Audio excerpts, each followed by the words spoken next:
This week on Ebert and Roeper, Anakin Skywalker feels the dark side of the Force in Star Wars Episode 2, Attack of the Clones. Also, DJ Qualls is the new guy. And Richard Gere suspects Diane Lane of being unfaithful.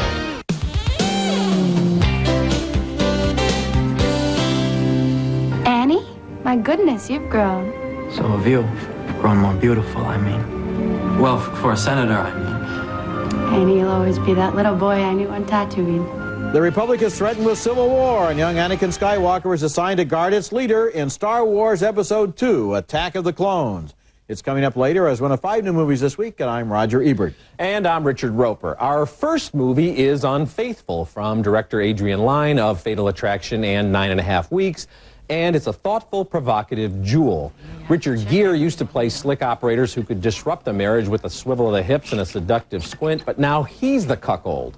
Edward Sumner, a rather soft-bodied, middle-aged businessman who adores his gorgeous wife and dotes on his precocious son.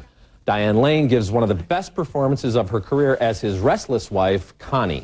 You're in my mind. You're the only thing in my mind when I wake up every morning. You're in my brain before I even open my eyes. And that's Olivier Martinez as Paul Martel, a French smoothie who looks like he fell off the cover of a Harlequin romance. Connie's little lies begin to pile up, and Edward's radar kicks in. We could go in together. I'll wait for you. Yeah, I'm not going to be ready to go for at least an hour. That's fine. I'll wait. The cheating couple gets jazzed by flaunting the affair to the very edge of getting caught, as when Paul drops in on Connie as she's having coffee with friends. I have friends out there.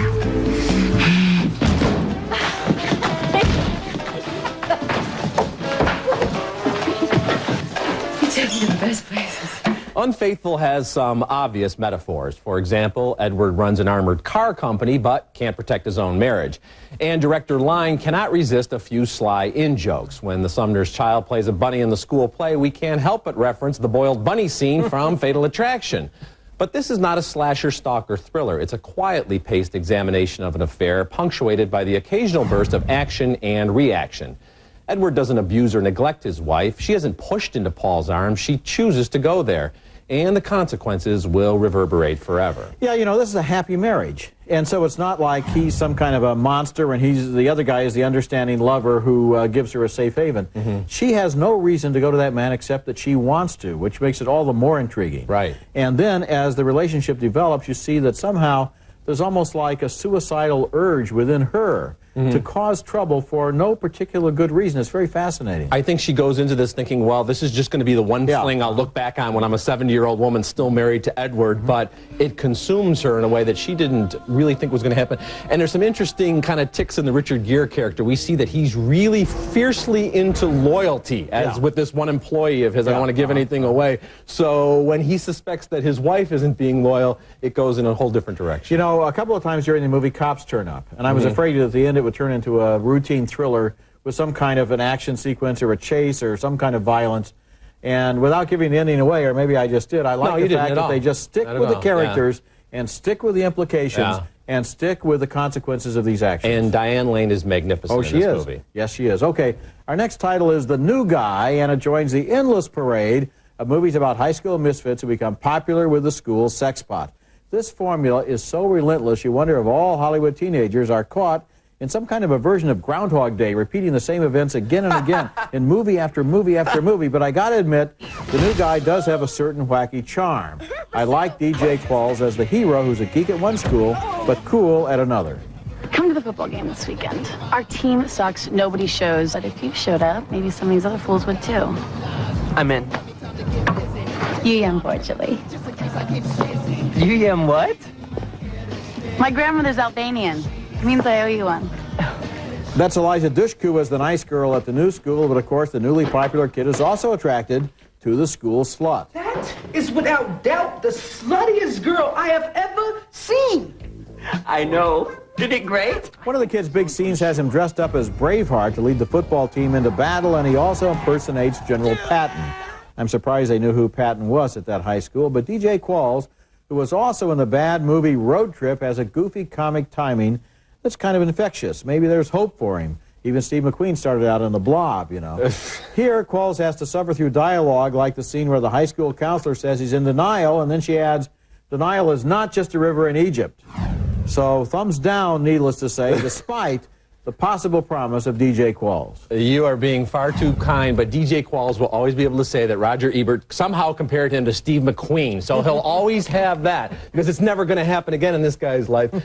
You're right about it being kind of a Groundhog Day thing. I'm assuming these kids all go to a high school where the local Blockbuster does not have any movies with Freddie Prinze Jr. or Jennifer Love Hewitt, because we've seen this a million times before. It's not as gross and as disgusting as some of these teen comedies. It has a little bit of a softer heart, but it's just not very funny at all. It's almost like lame and unnecessary. It's like the people who made this movie had a certain amount of wit and sweetness that was excessive to the demands of the genre. But they didn't have any amount of originality or creativity. No, it's not a reprehensible movie. It's not a hateful movie. It's just a bad movie. It's just a movie you can wait if you're on an airplane one day and you need to kill some time. Okay, coming up later in the show, our special expanded review of Star Wars Episode 2, Attack of the Clones.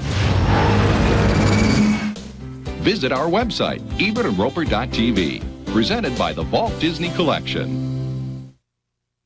Ebert and Roeper's Thumbs Up Video is brought to you by Nestle Raisinets. At the movies or at home, Raisinets. Why don't you just calm down? What do you care what he has to say? This week's Thumbs Up Video is a special edition DVD of The Usual Suspects, Bryan Singer's brilliant mind puzzle from 1995 about 5 career criminals trying to pull off the impossible heist and the legendary, perhaps mythical, underworld figure known as Kaiser Soze. Kevin Spacey won an Oscar for his performance as Verbal Kint, a crippled small-time crook who spins the story in flashback as he's interrogated by a customs agent played by Chaz Palminteri. Keaton always said, I don't believe in God, but I'm afraid of him. Well, I believe in God, and the only thing that scares me is Kaiser Soze. The special edition includes commentary tracks, some deleted scenes, a gag reel, and even an Easter egg with some outtakes from cast interviews. With all its murky twists and turns, The Usual Suspects is enhanced by watching it on DVD. That way you can view the movie, dig into the bells and whistles, and then screen the film again to see if the pieces of the puzzle all fit. Or for that matter, if it's really a puzzle. Coming up next, a Jedi grows up in Star Wars Episode 2, Attack of the Clones.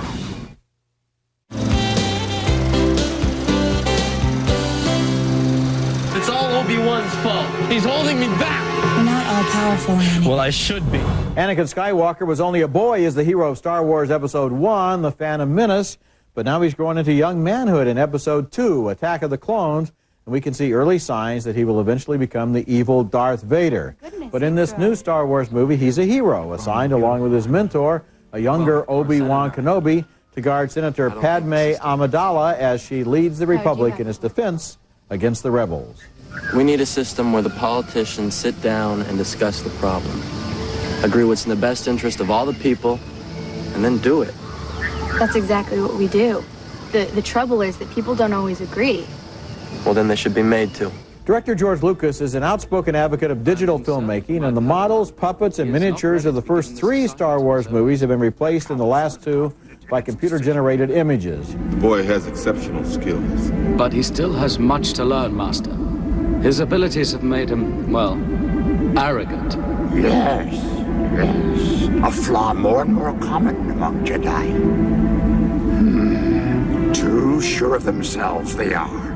Even the older, more experienced ones. The use of computer animation allows Lucas to greatly expand the scope of his canvas in epic shots like this one.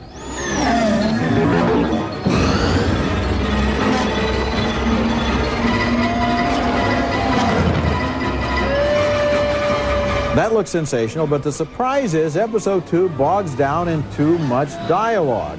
Apart from one big action sequence, the first hour is mostly stiff, banal commonplaces without any wit or excitement. And as for the images, Lucas shot Episode 2 not on film, but on digital videotape with a new digital camera made just for him by Sony.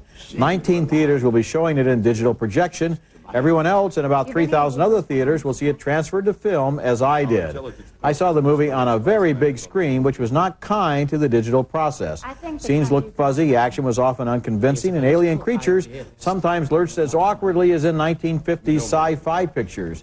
The trailers on the web, curiously, look sharper and brighter than the movie did, so maybe Attack of the Clones would pop out more on a small multiplex screen or with a digital projector. I don't know, but judging from what I saw, Lucas's digital approach isn't able to hold a big screen convincingly.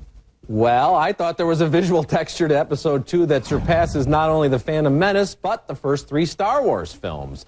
The blending of human actors, costume creations, elaborate sets, and those digital effects I thought was nearly seamless. This is a great-looking movie with distinct planet environments, sweeping astral landscapes, and even outer space rainstorms.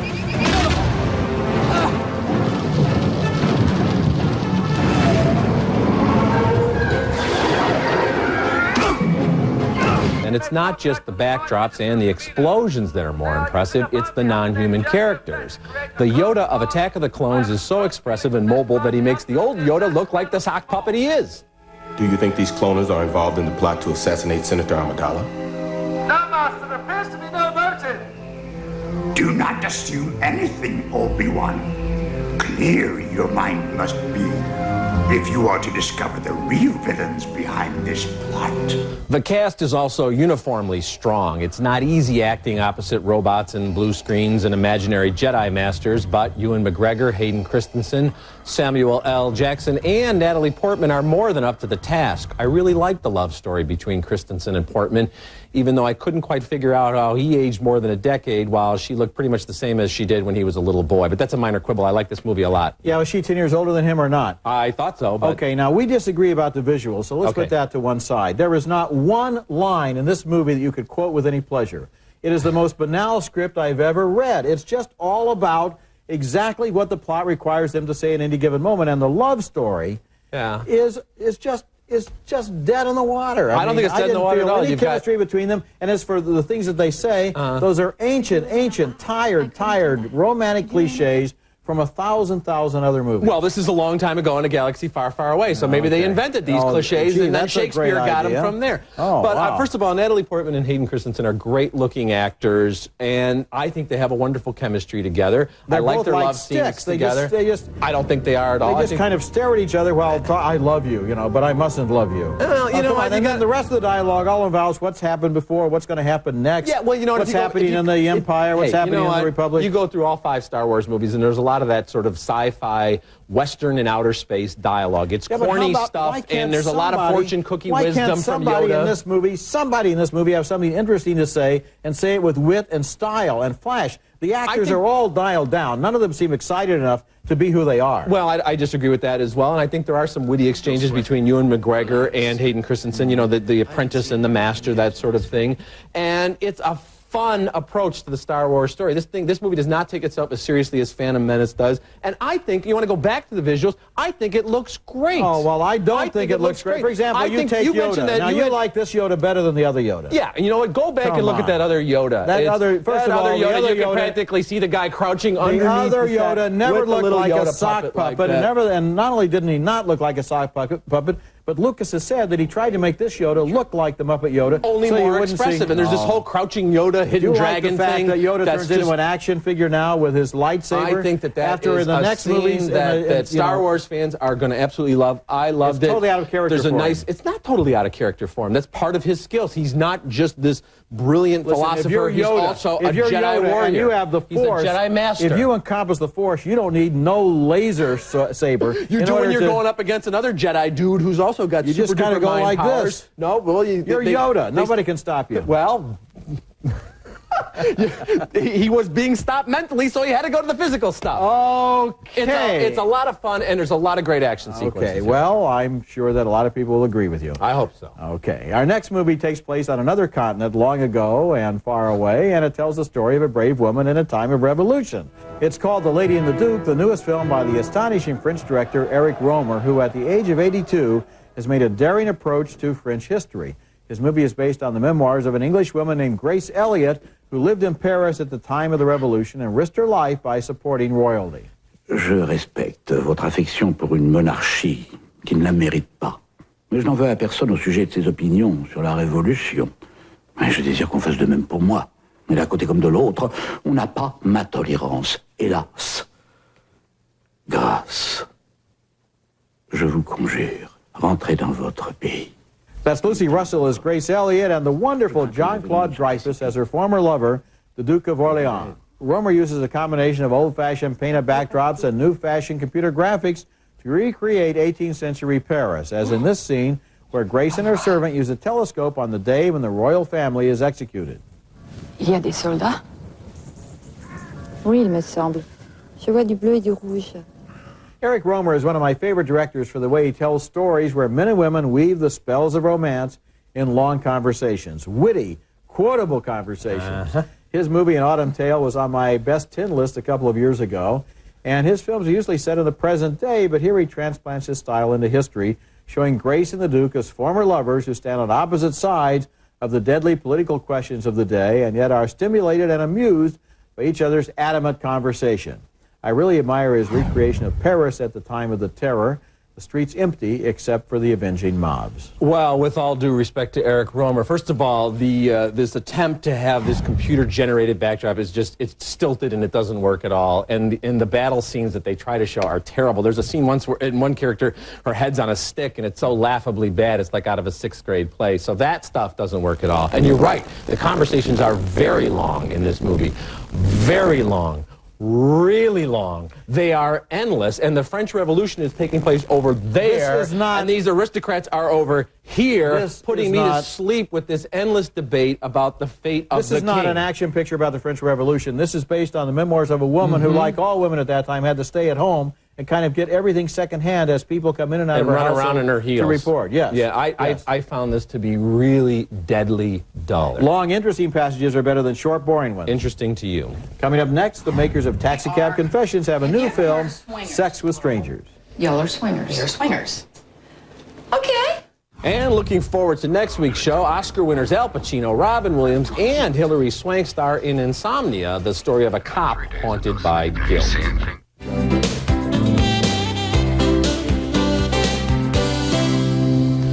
As the forces behind HBO's Taxicab Confessions, Joe and Harry Gantz know how to get regular folks to talk about sex in a way that would make Jerry Springer envious and makes me cringe, though I find it impossible to click away whenever I stumble across that show. Now the Gantz brothers have put their unique talents to use in Sex with Strangers, a documentary about 3 couples who swing. And I don't mean they're into Benny Goodman. I guess the main reason we're a very good tag team, we call each other a tag team, and people laugh at us because when we go into a place, it's almost like we like each of us see somebody and we just boom, go that way. That's James and Teresa, wily veterans of the scene. They seem to spend every waking moment hunting down potential partners or getting knee-deep in a pile of human flesh. But for Calvin and Sarah, it's much more of a soap opera. We are simply here to have sex with some people that are friends of ours and we find attractive and we want to have a good time. That's it. And you've got to make a big ordeal out of it. And then there's Shannon and Gerard, who share the secret of their lifestyle with her mother and a camera crew, of course. Have you ever heard of swingers? Yes. Well, Y'all are swingers. you're swingers. Okay. Although Sex with Strangers is loaded with nudity and soft-core versions of the physical encounters, I would say it's hardly sexy. For one thing, the average collection of swingers looks like the average crowd on the street, and do you want to see those people naked in harsh lighting? I don't. Beyond that, these so-called swingers seem kind of lost. Sex with Strangers is fascinating, but I thought also really sad. You know, I agree with what you've said, and I would also question whether it's really a documentary. For example, there's a scene where they're in a club and they meet another couple, and they ask the other couple, do you want to swing? And the other couple says, sure. And they say, oh, we have our motorhome right outside. And so they go outside, the 2 couples and the camera. Yeah. You see. And I'm wondering, if let's say I wanted to be a swinger, and I just met 2 other people who are going to take me into their motorhome, am I going to wonder about the fact that this happens to be videotaped while it's happening? I think I'm going to, when I saw scenes like that, I thought, this has all been rehearsed. This has actually Everything it's here a setup. is questionable, but do you think it's worth seeing even if you think it might be staged? No, because I didn't find them that interesting. I think it's worth seeing whether it's staged or whether it's not. You do? Yeah. Because they are fascinating people, and if they're actors pulling this off, then they've done a really good job of performance art. And if they're not, it's just fascinating. I don't want to spend any more time with them than the film has. I was disappointed by how fascinating the swinging lifestyle wasn't. Okay. Okay, we'll be right back. Okay, recapping this week's movies, 2 thumbs up for Unfaithful, 2 thumbs down for The New Guy. We split on Star Wars Episode 2, Attack of the Clones. It opens on Thursday. We split again on The Lady and the Duke, and we split again on Sex with Strangers. Remember, you can hear all our recent reviews at ebertandroeper.tv and read us in print at suntimes.com. Next week, we'll be back with Hugh Grant in About a Boy. That's next week, and until then, the balcony is closed. I wonder with Star Wars going out for an immediate global audience, if they didn't kind of dumb down the dialogue so it would be simpler to translate or dub or subtitle or whatever. Maybe so. I mean, you could probably watch this with the sound turned down and still get the basic story. I think I might like it better that way. They're your family. That's why you serve them all-natural Tyson chicken with no additives and minimal processing. Tyson, it's what your family deserves. Facts of Life by Lysol. Fact. It's cough and cold season. Fact. Lysol spray helps stop the spread of the cold virus. Life demands Lysol. That's a fact. You can't beat the taste of a Quiznos oven-toasted sub made with the finest meats and cheeses. Try one today. Toasty. Last night, Charlie and I were so tired, we checked into a Motel 6 for a good night's sleep. Well, Charlie's still snoozing. Closed captioning for Ebert and Roeper is brought to you by... Meineke looks at auto service a little differently. Now, with the premium oil change, get free wiper blades. Meineke, you won't pay a lot, but you'll get a lot.